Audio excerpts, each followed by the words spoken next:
رب العالمين والصلاة والسلام على رسوله الكريم أما بعد أعوذ بالله من الشيطان الرجيم بسم الله الرحمن الرحيم يا زكريا إنا نبشرك بغلام اسمه يحيى لم نجعل له من قبل سميا وقال وَلَقَدْ آتَيْنَا إِبْرَاهِيمَ رُشْدَهُ مِنْ قَبْلُ وَكُنَّا بِهِ عَالِمِينَ إِذْ قَالَ لِأَبِيهِ وَقَوْمِهِ مَا هَذِهِ التَّمَاثِيلُ الَّتِي أَنْتُمْ لَهَا عَاكِفُونَ وقال وَمَنْ أَعْرَضَ عَنْ ذِكْرِي فَإِنَّ لَهُ مَعِيشَةً ضَنكًا وَنَحْشُرُهُ يَوْمَ الْقِيَامَةِ أَعْمَى۔ تمام قسم کی تعریفات اللہ واحد ہی کے لیے لائق و سزاوار ہے۔ حضرین، بعد نماز تراویح کے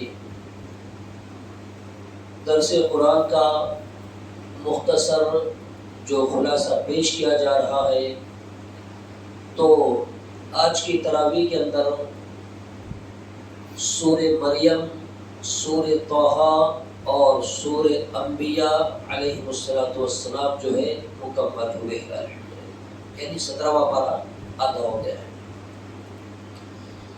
تو یہ سورہ مریم اور سورہ طٰہٰ اور سورہ انبیاء، یہ تینوں صورتیں جو ہیں، ان تینوں صورتوں کے اندر انبیاء کرام علیہ السلام کے مختصر حالات زندگی اور خاص کر ایسے معجزات، ایسی چیزیں جو انسان کے ذہن و دماغ سے بالکل باہر کی ہیں، انسان سوچ بھی نہیں سکتا کہ ایسے کیسے ہو سکتا ہے۔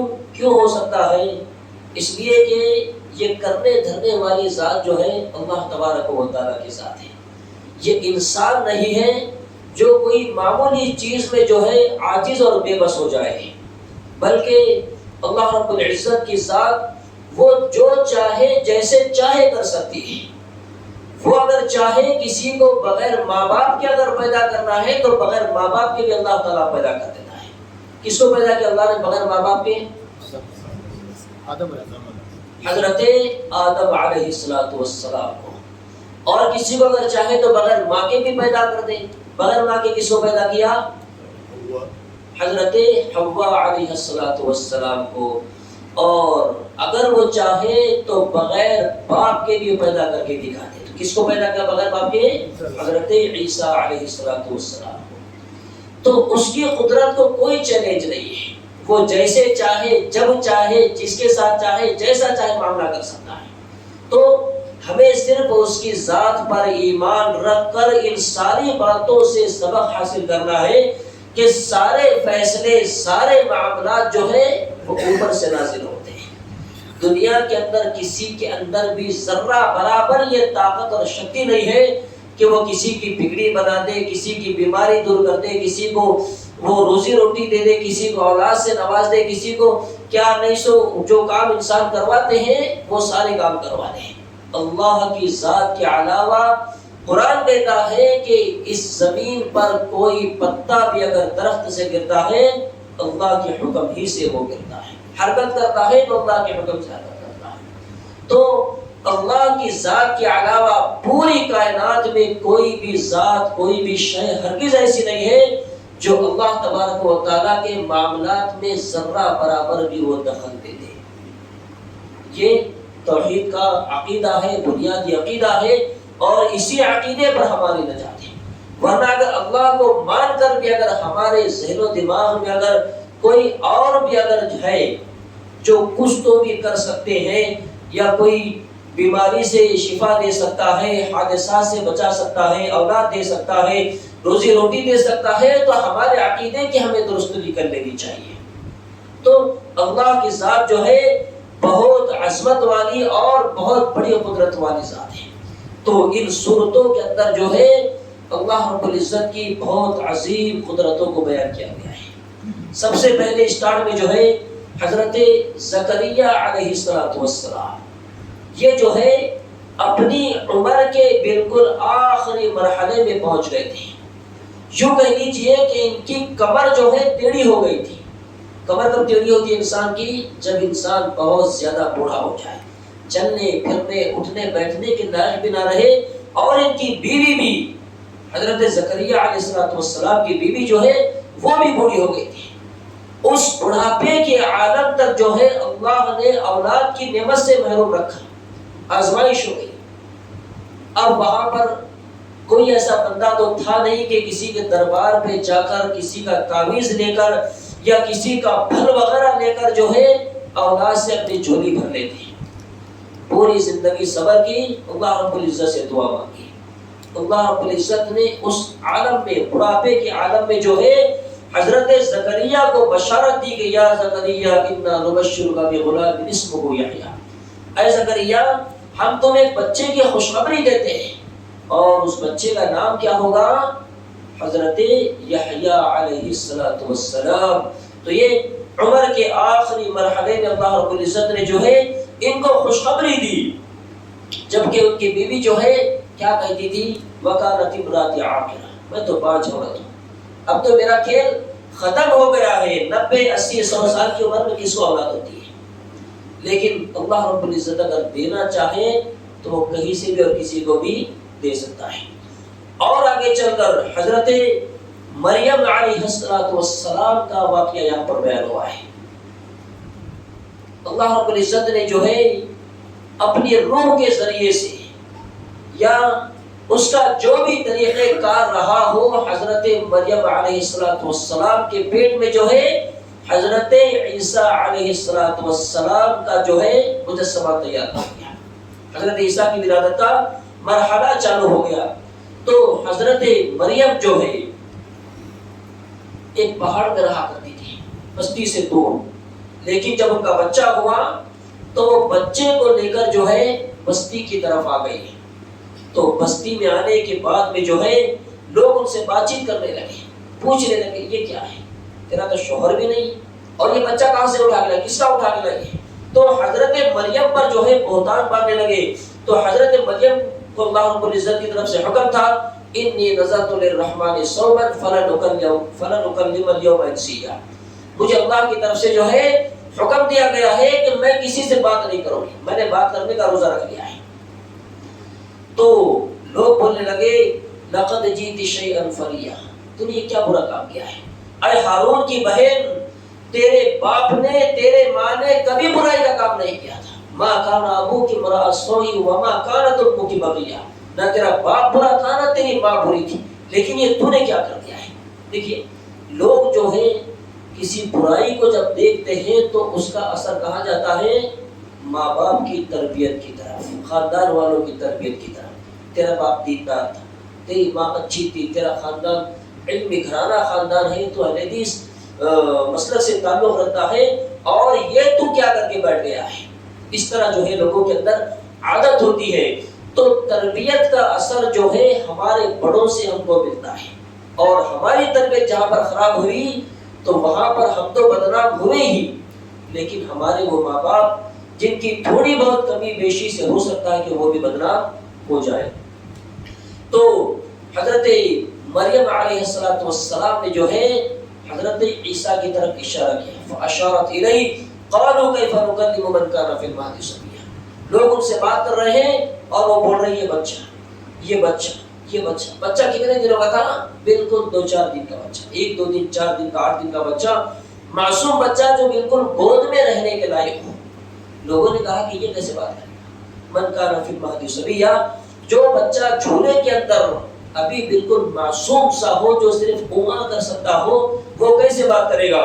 لیکن اللہ رب العزت کو وہی منظور تھا۔ حضرت عیسیٰ علیہ السلام جو ہے اس حالت میں، اس عمر میں جو ہے ان کی زبان سے نکلا انی عبد اللہ، میں جو ہے اللہ کا بندہ ہوں۔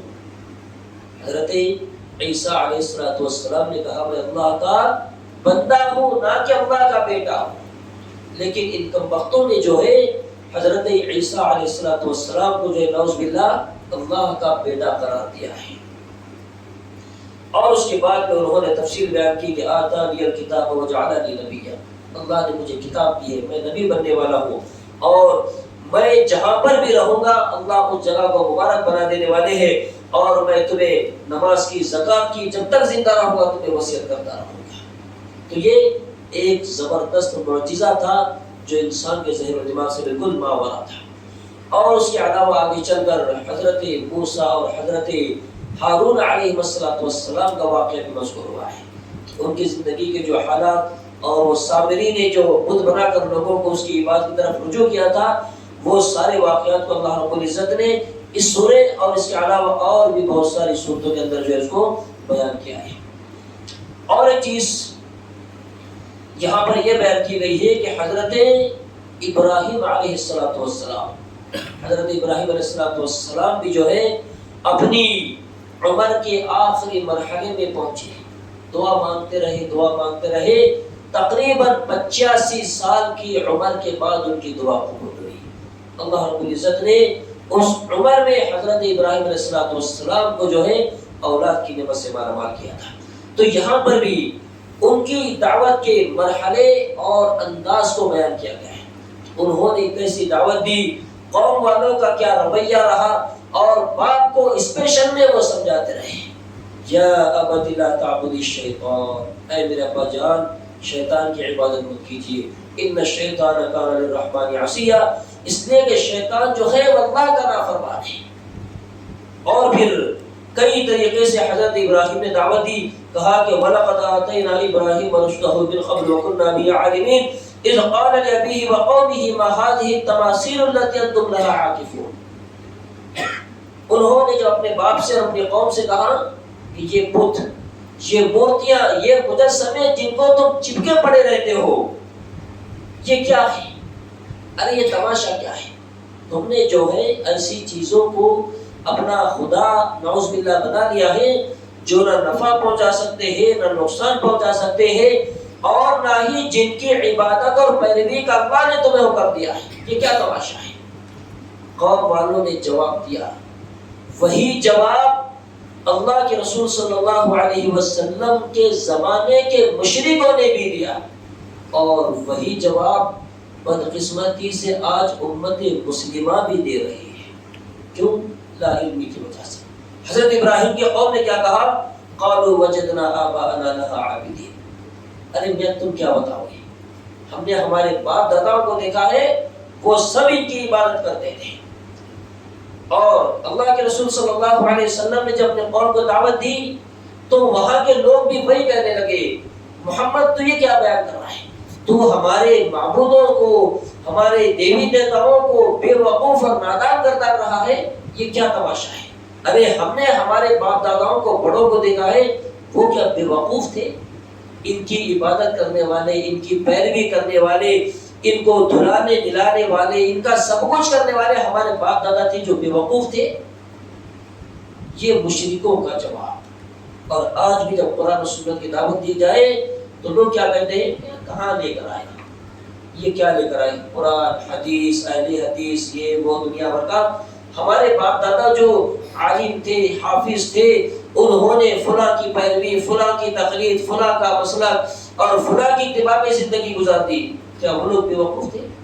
ارے ہم نے ہمارے باپ داداؤں کو دیکھا، ہماری پیڑھی در پیڑھی جو ہے امام صاحب کی تقلید کرتے آ رہی ہے، یہ قرآن حدیث اللہ کی طرف سے لے کر آ گئے۔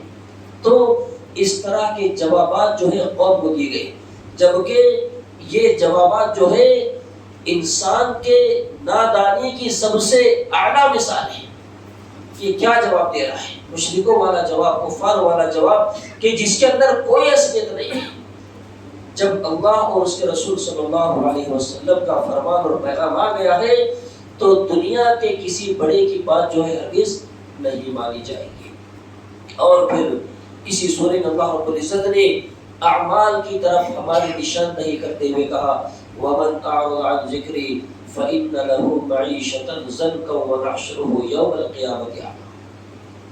آج انسان کی سب سے بڑی جو ضرورت ہے وہ ہے معاش، یعنی کاروبار، پیسہ، تجارت، بس کسی نہ کسی طریقے سے وہ دنیاوی اعتبار سے مالدار بن جائے۔ لیکن اکثریت کو شکایت ہوتی ہے، کاروبار نہیں چل رہے، کاروبار میں مندی ہے، کاروبار میں برکت نہیں ہے، زندگی میں سکون نہیں ہے، اتنا سب کچھ ہونے کے بعد بھی کچھ نہیں ہے. کیوں نہیں ہے؟ اللہ قرآن میں کہتا ہے وَمَنْ أَعْرَضَ عَنْ ذِكْرِي فَإِنَّ لَهُ مَعِيشَةً ضَنْكًا وَنَحْشُرُهُ يَوْمَ الْقِيَامَةِ. جو انسان اللہ رب العزت کے ذکر سے اعراض کرتا ہے، منہ پھیر لیتا ہے، بس صرف رمضان میں اس نے بہت اچھی نمازیں پڑھی، تلاوت کیا اور ذکر و اذکار کیا، صدقہ و خیرات کیا، رمضان میں اس نے اپنا مسلمانی رنگ دکھا دیا، اب اس کے بعد جیسے ہی عید کی نماز ختم ہوئی اور پھر وہ نیکیوں کا رجسٹر جو ہے وہ بند کر دیا جاتا ہے. ایسے لوگوں کے بارے میں اللہ کہتا ہے وَمَنْ أَعْرَضَ عَنْ ذِكْرِي فَإِنَّ لَهُ مَعِيشَةً ضَنْكًا. جو انسان میرے ذکر سے یعنی اللہ کے ذکر سے اعراض کرتا ہے، منہ پھیر لیتا ہے، غفلت اور لاپرواہی میں مبتلا ہو جاتا ہے، تو اس کی زندگی کو جو ہے ہم تنگ کر دیتے ہیں. تنگ کرنا، اس کی زندگی میں کئی طرح کی تنگی پیدا کر دی جاتی ہے. وہ بیمار ہوا تو ایک لمبے سمے تک جو ہے اس کو بیماری کا درد رکھا جاتا ہے. اس کی عمر میں کمی کر دی جاتی ہے، اس کے مال میں کمی کر دی جاتی ہے، اس کے چین و سکون کو غارت کر دیا جاتا ہے. یہ ساری پریشانیاں جو ہے اللہ رب العزت کے ذکر سے غافل ہونے کے نتیجے میں ہوتی ہیں. اور یہی نہیں بلکہ کل قیامت کے دن جب ایسا بدبخت اٹھایا جائے گا وَنَحْشُرُهُ يَوْمَ الْقِيَامَةِ، اللہ کہتا ہے کہ ایسے انسان کو جو ہے کل قیامت کے دن حوالہ بنا کر کے اٹھائیں گے. قَالَ رَبِّ لِمَ حَشَرْتَنِي أَعْمَىٰ. انسان کہے گا اللہ دنیا کے اندر میری موٹی موٹی آنکھیں تھی، 80-90 سال کا ہونے تک مجھے چشمہ نہیں لگا، ہر چیز میں دیکھ کر آیا ہوں، یہاں مجھے اندھا بنا کر کیوں اٹھایا گیا ہے، مجھے اندھا کیوں کر دیا گیا ہے. قَالَ كَذَلِكَ أَتَتْكَ آيَاتُنَا فَنَسِيتَهَا وَكَذَلِكَ الْيَوْمَ تُنسَىٰ. دنیا کے اندر میری آیات، میری نشانیاں، میری اور میرے رسول صلی اللہ علیہ وسلم کا پیغام تیرے سامنے بیان کیا گیا. جس طرح تو وہاں پر ان ساری چیزوں سے اندھا بنا رہا، اس کے بدلے میں ہم تجھے جو ہے اندھا بھی بنا دیں گے اور تیرے بارے میں ہم بھول جائیں گے تجھے. ہم تجھے بھول جائیں گے کہ تو کوئی چیز ہے. اب تیرا ٹھکانہ جو سیدھا جہنم بننے والا ہے. تو زندگی میں خوشحالی اور تنگی سے نجات، ہر طرح کا چین و سکون اگر چاہیے، ایک مسلمان نے مسلمان بن کر زندگی گزارنا چاہیے. اللہ اور اس کے رسول صلی اللہ علیہ وسلم کے فرامین، ان کے احکامات، اور جہاں کہیں بھی اعمال پر عمل کرنے کا معاملہ ہے وہاں انسان جو ہے پوری پابندی سے اس پر جو ہے عمل پیرا ہو جائے. اللہ دنیا میں بھی اس کو چین و سکون عطا کریں گے، دنیا بھی اس کی کامیاب بنائیں گے اور انشاءاللہ اس کی آخرت بھی کامیاب کرے گی. اللہ تعالیٰ سے دعا کرتے ہیں الہ العالمین قرآن مجید کے اندر جتنے بھی واقعات اور جو بھی احکامات وغیرہ ہم کو بتلائے جا رہے ہیں، اللہ ان ساری چیزوں پر ہمیں ایمان رکھتے ہوئے ان ساری چیزوں کو عمل میں لا کر ان ساری باتوں کو دوسروں تک پہنچانے کی بھی توفیق عطا فرمائے. اللہ رب العالمین جس طرح رمضان میں تو نے ہمیں بے شمار عبادتوں کی توفیق سے مالا مال کیا ہے، اللہ سال کے 12 مہینے اسی طرح مساجد سے، مکاتب سے، مدارس سے اور قرآن و سنت سے جڑے رہنے کی توفیق عطا فرمائے. آمین.